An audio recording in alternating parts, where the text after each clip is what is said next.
questão que refere do pagamento não foi por mais nada de ter sido, eu não sei do que estou a falar e eu acho que nós nunca devemos, porque não conheço a situação concreta, é ter requerido uma vistoria para a qual é necessário fazer o pagamento. Agora, tem razão que, efetivamente, quando diz, discutiu-se aqui muito sobre habitação, sobre como aumentar, especialmente, acho que todos temos uma consciência de que é preciso mais habitação e todos temos propostas para aumentar a oferta na habitação. Diferentes, é verdade, escolhemos diferentes, mas todos temos. E eu percebo a sua pergunta, quer dizer assim, bem, mas se todos querem aumentar, é preciso também simplificar os processos para que as pessoas tenham condições para que isso aconteça.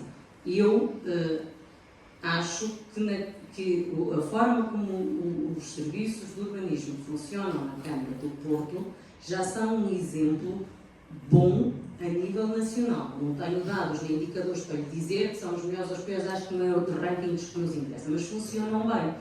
E que já estão muito automatizados e têm grande capacidade de resposta comparativamente com outros e, acima de tudo, uma coisa que é extremamente importante nesta área de transparência e de garantidade, porque qualquer pessoa a cada momento pode saber qual é o estado do seu processo e ter informação sobre o seu processo. Se me perguntam que eu acho que é possível fazer mais, é a dois níveis, quer da simplificação da legislação, eliminando burocracia. Já há exemplos muito concretos que eu agora, efetivamente, não tenho tempo, mas vou dar um exemplo que eu acho que todos aqui perceberão. E vou dar um exemplo de construção de habitação e de habitação social. É obrigatório que as casas de habitação social cumpram com um conjunto de regras e requisitos, designadamente no que respeita a casas de banho para pessoas com problemas de mobilidade ou pessoas com deficiência. Eu acho que aqui é uma matéria onde podia haver simplificação, porque a maior parte dessas casas estão a ter custos, complicação, licenciamentos, processos e mais longas e não vão servir a nada nem a ninguém.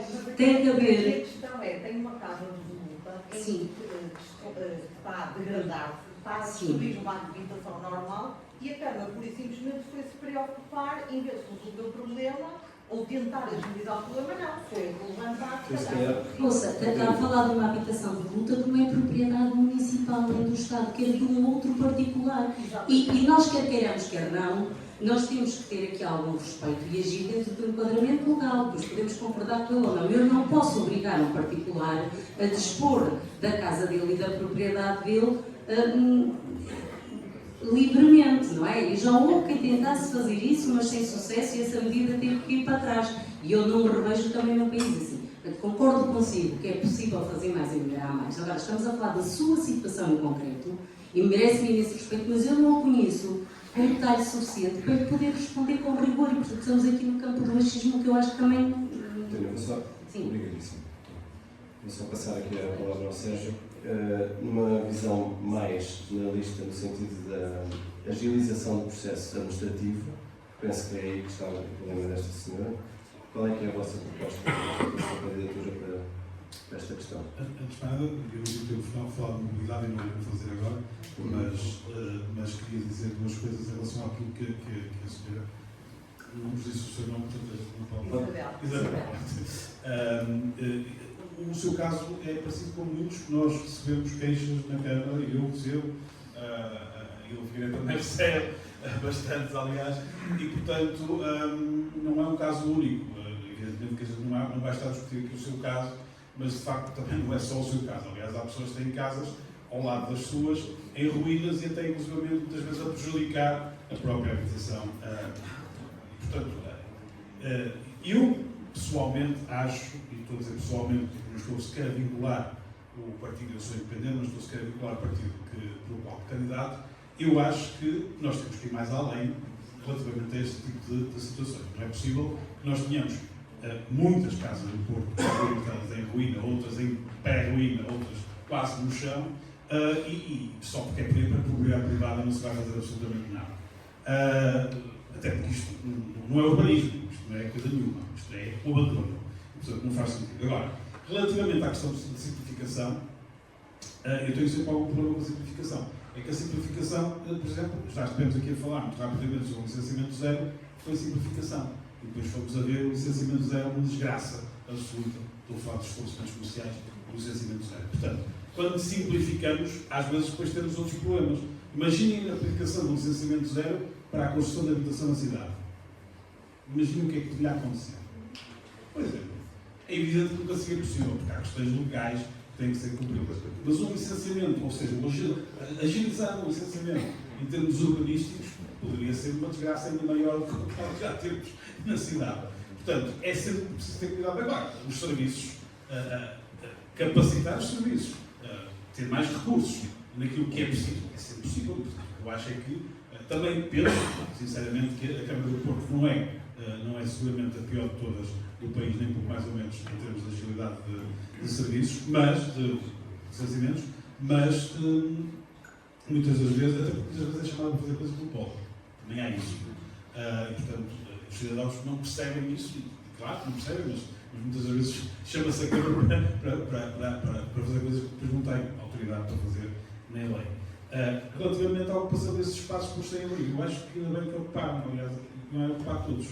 Porque justamente quando as pessoas não têm mais nenhuma alternativa que não seja ocupar uma casa desocupada, ou seja lá o que for, acho que é o que fazem melhor e aconselho todos a fazer isso. Porque acho que, francamente, enquanto não houver nenhuma resposta mais, é a única dignidade que as pessoas podem ter é estar no espaço um bocadinho mais abrigado do que têm nos dias. Temos um senhor na plateia que quer fazer saudade. Boa noite, sou José Castro.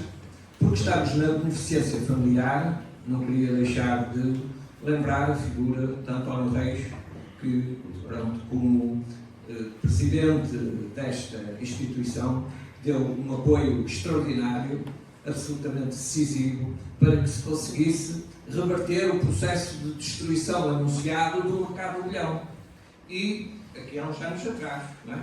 E agora, agradeço a memória, mas tenho que fazer uma pergunta concreta, por favor. A pergunta concreta é: o que é que os candidatos querem fazer, pensam fazer sobre o bolhão? Porquê? Porque hoje a situação do bolhão com o mercado de frescos está absolutamente ameaçada. Vou pedir para identificar um candidato que quero ouvir na resposta, porque não temos muito tempo. Se eu for dar a palavra a todos... Pronto. Eu julgo que quem tiver opinião possa transmitir. Vou só passar a palavra agora. Só antes de não dar só uma nota que eu ouvi aqui. As casas económicas, casas de bairros sociais, casas para pessoas com poucos rendimentos, não podem, não devem e não podemos admitir que tenham condições diferentes das outras. São casas e devem ter a mesma dignidade, os mesmos processos de arquitetura, a mesma qualidade, as mesmas acessibilidades, casas de banho para pessoas com mobilidade reduzida, porque isso é essencial, mesmo que dentro destes empreendimentos possam existir tipologias diferentes. Não podemos achar que serem casas para pessoas com menos rendimentos. Sim, mas depois falam a seguir, então, tá bem, quando chegar a vossa vez. Porque acho que não é justo pensarmos que casas para pessoas com menos rendimentos devem ter características ou processos de licenciamento diferentes. Não é justo. Sobre o bolhão, sim, a nossa proposta é concreta. Considerando que o bolhão é um património histórico e terá sempre que ter uma fruição turística, porque é um equipamento importante. Obrigado, Sérgio. Até logo. Sobre o bolhão, a nossa proposta é torná-lo um mercado local, um mercado que apoia cooperativas de consumo, um mercado que sirva para reduzir a pegada ecológica, nomeadamente nos consumos alimentares. Isto é compatível com algum uso turístico, é verdade, mas agora também não podemos aceitar que a inevitabilidade do turismo também cai em cima do bolhão, porque o bolhão só se, nesta altura, sobrevive muito à custa do turismo, é porque deixaram construir e abrir 5 supermercados de frescos ao lado. Num raio de 200 metros, há 5 hipermercados, supermercados que vendem comida para as pessoas comprarem. Se as pessoas não vão ao bolhão é porque têm alternativas mais baratas, o que também é justo, mas isto faz parte do processo de organização do banco. Depois passamos para a última pergunta. E agora olhamos um bocado tarde para converter esses supermercados todos. Só muito rapidamente, aquilo que estava a dizer em off, mas acho que ouviram. Aquilo que a Catarina quis dizer foi que muitas vezes o que tem acontecido é que nós passamos do 8 para o 80 e é possível fazer muito mais se encontrarmos algum equilíbrio das soluções.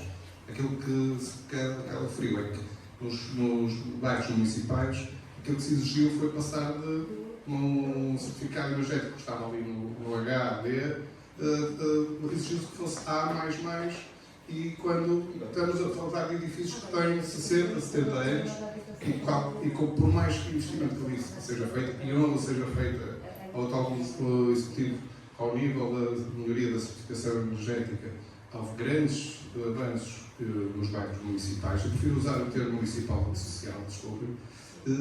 Relativamente, eu não falei de mobilidade, também já a coisa está muito Já estamos avançada. fora do tempo. Vamos só dar Mas uma pergunta ao público para fechar. relativamente ao mercado de bilhão, efetivamente, aquilo que temos vindo a assistir é um desvirtuar inclusive um compromisso que se assumiu com a cidade à sua reabilitação. O ficha arquitetónico acho que é um modelo exemplar. Fez tudo, e aí tenho que admitir que o Daniel tem razão, o processo fez tudo o possível para manter o maior número possível de vendedores. Agora, a verdade é que o mercado de bilhão transformou-se neste momento num sítio muito difícil de gestão, porque há muitos interesses dentro do mercado que não estão a coincidir uns com os outros, e é necessário sentar os atuais comerciantes, tentar pô-los a dialogar e tentar encontrar equilíbrios e não hostilizar ainda mais um ambiente que sabemos que está um pouco a ferver. Eu penso que vamos ter que terminar o debate. Ou há mais uma pessoa, porque já são 9h30. Sim. Qual das senhoras é que estava a pedir? É por esse senhor. Ok. Então vamos ter que só fechar com a sua pergunta, porque já é tarde. Tá bom? Boa noite a todos. Por uma questão de tempo, que é uma questão que também iria dar um debate em si, fica só no ar, e se calhar pode ficar para outra altura, mas não seria para um candidato em específico, era quem tivesse coragem de pegar no tópico, que era sobre a Avenida da Ponte, que é...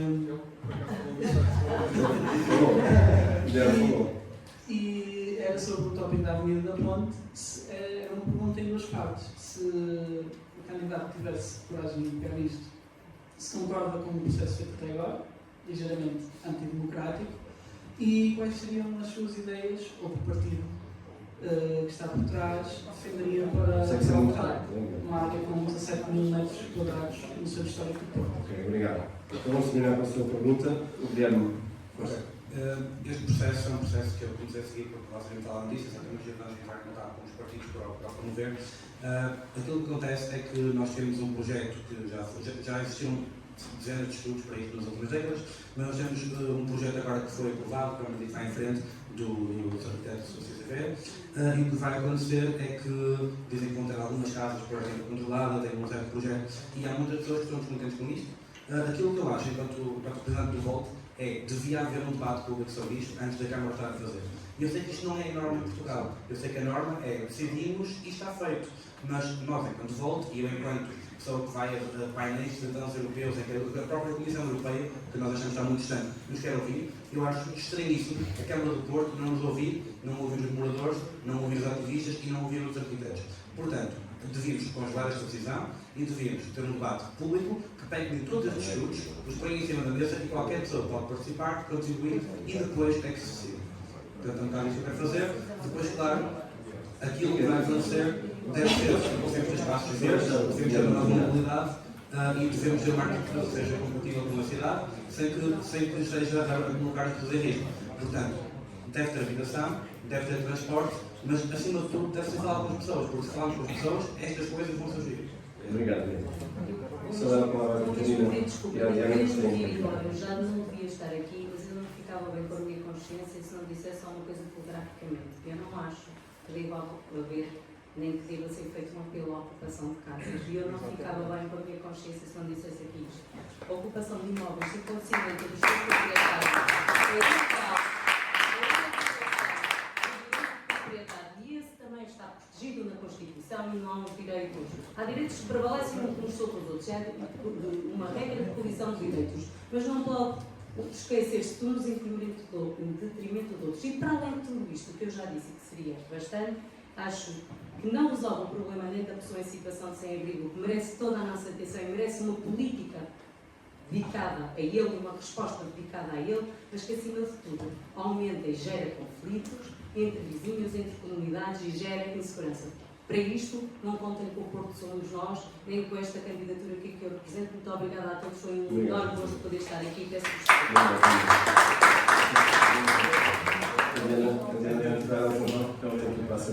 Peço imensa desculpa, estamos todos a revelar muito na hora. Mas já agora, só para dizer ao público, assim, nós não sabíamos que hoje havia um jogo do Porto, nem que havia Assembleia. Vamos ao jogo do Porto. Eu sei. Mas na Assembleia Municipal foram marcadas, nós marcámos já este debate há muitos meses e não fazíamos ideia. Pronto, sim, eu vou ser sincera, eu tinha um outro horário programado para este debate, ou seja, eu tinha uma outra referência de horário que não esta e por isso, do ponto de vista de conjugação de coisas, está tudo muito apertado de tempo.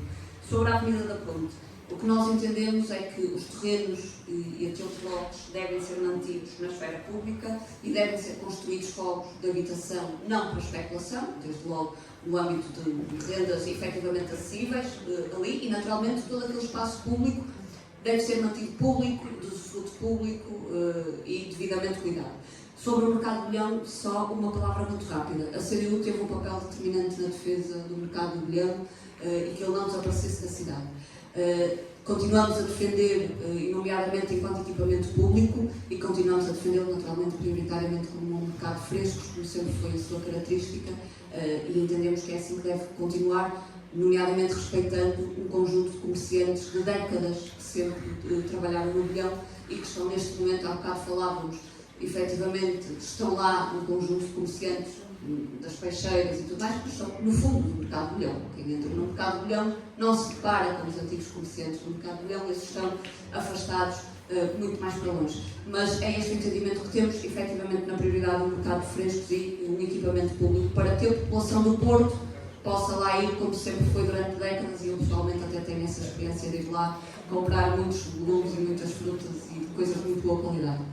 Só terminar então 1 minuto para cada candidato para fechar o debate. O senhor já está aqui. Já estou pronto para atacar. Em relação, portanto, à Avenida da Ponte, a formulação foi mal feita pela Câmara, quer dizer, porque já não há Avenida da Ponte, não é? A ponte já não tem trânsito, tem o metro e, portanto, não temos que atuar sobre a Avenida da Ponte. Temos que atuar num imenso território, que é aquele território que está, de facto, desocupado. E temos que criar uma ocupação mais intensa entre aquilo que acontece na zona de São Bento e aquilo que acontece na zona da Sé. E, portanto, nós temos que criar a cidade nesse entretanto. Talvez fosse interessante olhar para as plantas antigas do território, antes de se ter aberto a dita avenida, em que havia uma pequena praça, a Praça do Corpo da Guarda. E, portanto, o que falta fazer dali é construir uma praça, construir espaço, construir cidade. Portanto, o CISA fez um projeto sob uma má proposta e, portanto, o projeto é fraquíssimo, além de tudo mais. Portanto, aquele projeto não se vai fazer, mas é só o terceiro projeto do CISA que não se faz ali. Portanto, estamos encantados com isso. Portanto, como é preciso, de facto, é debater a cidade, coisa que não tem sido feita, e aquilo é um território demasiado nobre, em pleno centro património da humanidade, para ser muito bem debatido e muito envolver, inclusive, técnicos estrangeiros com propostas, concurso de ideias. Portanto, é uma área absolutamente nevrálgica, que tem um potencial absolutamente incrível e portanto, será um desperdício que não vai acontecer fazer mais esse terceiro projeto do CISA, vai ser outro projeto para a cabeça. Ok, vamos só terminar então o debate com 1 minuto para cada candidato para fechar. Por favor, Daniel, quer começar?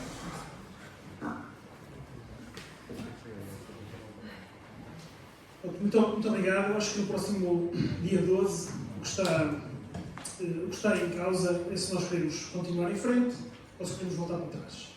No meu entender desta candidatura, com o movimento de fazer a Porto, o engenheiro Filipe Araújo, nós temos a oportunidade de pegar na experiência, pegar na coerência, pegar no conhecimento daquilo que foi desenvolvido e dar hoje resposta a novos problemas que existem. Os problemas que existem não são os mesmos há 11 anos, não são os mesmos há 8, mas são respostas, no fundo, realistas e que de facto podem ser compromissos que possam ser cumpridos. Não estamos aqui nem para apresentar, e convido-os também a conhecer as outras medidas, Não estamos para apresentar nem promessas que não se consigam realizar em 4 anos, nem também dizer coisas que, no nosso entender, nos parecem disparatadas, como o Porto tem pertença a mais e não é preciso fazer nada e queremos a cidade parada e queremos reverter tudo.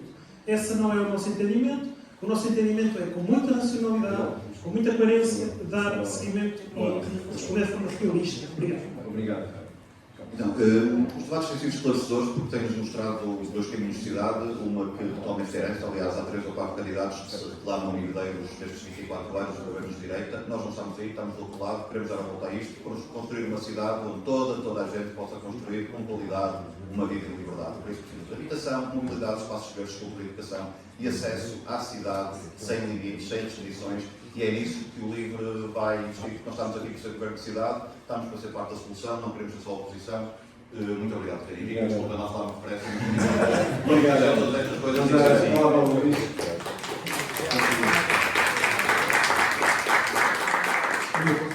Muito breve, por favor, para fecharmos todos. Nós somos um partido novo, somos um partido de centro e queremos ser uma alternativa aos habituais partidos de centro, quer o PS, quer o PSD, e provar que é possível fazer política independente dentro de partidos moderados e que querem trazer meritocracia e querem trazer pessoas independentes para a vida política ativa. Obrigado. Já tem o microfone desse lado. Muito bem. Outra vez? Então, não terminou. Aliás, acabo de receber mais uma sondagem, já agora. Portanto, a Porto Primeiro tem sido altamente ostracizada pela comunicação social e tem sido manipulada, inclusive, sondagens que dizem que a Porto Primeiro não tem expressão. Isso é pura mentira, porque a Porto Primeiro também faz sondagens, e sondagens, inclusive, que estamos à frente do Dr. Pizarro. Portanto, isto é uma mentira. O Partido Socialista, de facto, tem um grande poder nos órgãos de comunicação social, consegue capitalizar, portanto, esse poder junto da SIC e da Expressos e companhias, e, portanto, o Porto Primeiro provará, aliás, o português provará no dia 12, que não é manipulável. E, portanto, nós estamos aqui apenas para servir o Porto, não temos qualquer ambição política, partidária, não temos qualquer interesse próprio, nós estamos para servir. E o português sabe disso. E no dia 12 de outubro fará a escolha certa. Obrigado. Guilherme, quer fechar já ou passar a palavra? Força. Já fica já aqui com o Da minha parte, eu acredito que a maior parte de vocês, estatisticamente é provável, não conhecem ou não conheciam o Volta de agora. Acredito que este debate não é suficiente para se dizer que conhecem o partido e, portanto, convido-vos a todos a ver as nossas redes sociais ou então a juntar-se a nós, por exemplo, amanhã, no nosso encontro sexta-feira, vai ser o Season Beer e vai ser pelas 9h30. Portanto, podem conhecer melhor, falar connosco por mais tempo. É um bocado por aí. Aquilo que nós queremos ser no Porto não é presidente da Câmara, não estamos à espera de chegar lá, mas queremos ser uma nova voz na Câmara e na Assembleia, que possa trazer uma voz jovem, uma voz europeia e uma voz, acima de tudo, pragmática. Uma voz, como eu fiz aqui, traga exemplos que funcionam noutros sítios e diga o que é que nós podemos fazer no Porto que faça o Porto funcionar. Nos transportes públicos, na habitação, no espaço público, nos eventos, na comunidade, etc. Portanto, o que é que pode fazer o Porto funcionar? Eu vou. Dia 12, alguém nós. Pedro. Certo. Esta candidatura do Chega à Câmara do Porto é uma candidatura feita de cidadãos independentes que lutaram com o objetivo de fazer a real mudança da nossa cidade. Mudar a nossa cidade é absolutamente necessário. É absolutamente necessário fazermos um corte com aquilo que tem sido os últimos 12 anos, e acima de tudo os últimos 8 anos de governação. E o que nós propomos através do nosso programa, de todas as nossas medidas que podem ser consultadas e melhor estudadas, é colocar acima de tudo a família e as famílias portuguesas em primeiro lugar e darmos a maior qualidade possível de vida para todos. Esse é o nosso grande objetivo e resumos tão somente é isto. Obrigado.